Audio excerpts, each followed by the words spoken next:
Dios te bendiga y Dios te guarde en esta hermosísima hora que el Señor nos está regalando. Les doy la bienvenida a esta cápsula de poder y de fe y para mí es más que un honor llevar la palabra del Señor cada día. Por eso es tu canal de YouTube, Ministerio Apostólico y Profético, Gracia y Poder. Esta es una cápsula más de poder y de fe donde usted va a recibir palabra de Dios a través del tema, un tema interesantísimo el día de hoy, cómo ser llenos del Espíritu Santo. ¿Por qué es tan importante ser lleno del Espíritu Santo? Porque sin Él no podemos hacer nada. El Espíritu Santo es el motor que impulsa a la iglesia, es quien dirige la iglesia, es quien gobierna la iglesia, es quien va a presentar a la iglesia como esa novia santa, pura y sin mancha delante del Señor Jesucristo el día que Él venga por ella. Así que es necesario que estemos llenos del Espíritu Santo porque solamente una iglesia llena del Espíritu Santo se irá al cielo con Cristo.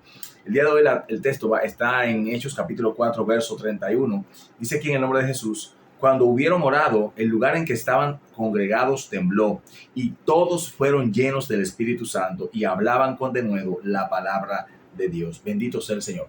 Aquellos que han leído este texto sabrán que se había desatado una gran persecución en contra de los discípulos de Jesús y que estos habían sido intimidados por el Sanedrín, ¿verdad? Por el conjunto de aquellos 70 hombres que gobernaban religiosamente el pueblo de Israel y habían sido amenazados, habían sido golpeados y bueno, ya había algunos de ellos que habían sido asesinados precisamente para favorecer a los judíos.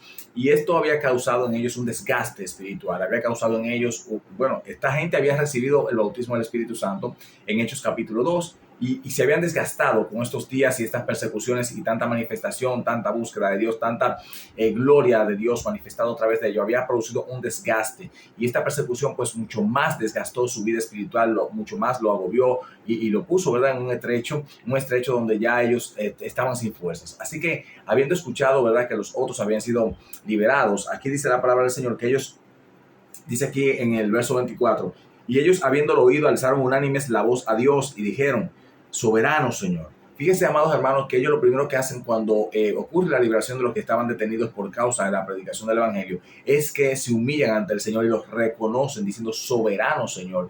Invocan al Dios y Padre que antes le había llenado, que antes le había bautizado con el Espíritu Santo, que los había ungido, que los había puesto para predicar el Evangelio del Señor. A ellos invocan diciéndole: soberano Señor. Y empiezan a relatar de la grandeza de ese Dios, de la gloria de ese Dios y diciéndole cómo ese Dios condujo al pueblo, cómo ese Dios gobernó al pueblo, cómo ese Dios profetizó de este tiempo que estarían viviendo aquí los discípulos en el Nuevo Testamento. O sea, hablan de ese Dios sempiterno, de ese Dios omnisciente que todo lo conoce y que ha sido desde la eternidad y por la eternidad. Y luego de esto que ellos claman y le dicen al Señor lo mismo que él ha hablado, dice claramente aquí que todo lo que ocurrió a Jesús fue algo que él mismo dispuso desde antes de la fundación del mundo.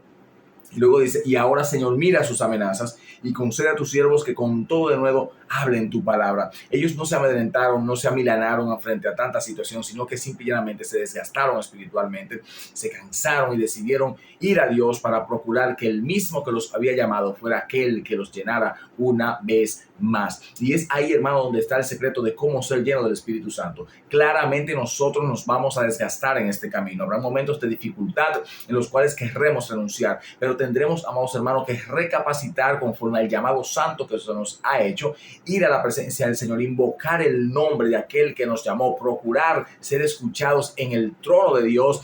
Y cuando seamos escuchados en el trono de Dios en humillación, reconociendo su gloria, su majestad, su soberanía, su grandeza, esa oración será escuchada. Y ciertamente, como ocurrió con estos discípulos, ocurrirá también con nosotros. Quizás no haya un estruendo tan grande como ocurrió en este momento, pero sí habrá una llenura, sí habrá un regocijo en el Señor, sí habrá un gozo eterno de saber que ese Dios que te llamó te respaldará, ese Dios que te llamó te capacitará, ese Dios que te llamó estará contigo cada día hasta el fin del mundo, como dice la palabra del Señor aquí.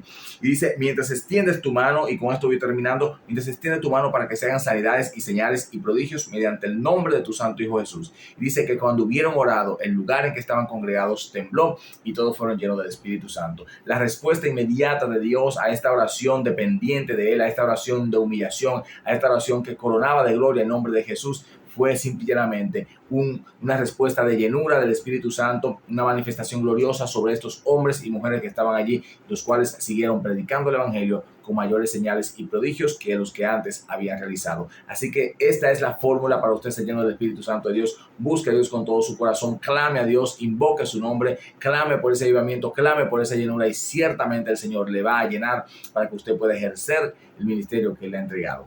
Te bendigo en el nombre de Jesús y espero que esta palabra llegue a lo profundo de tu corazón. Dios te bendiga y Dios te guarde. Amén.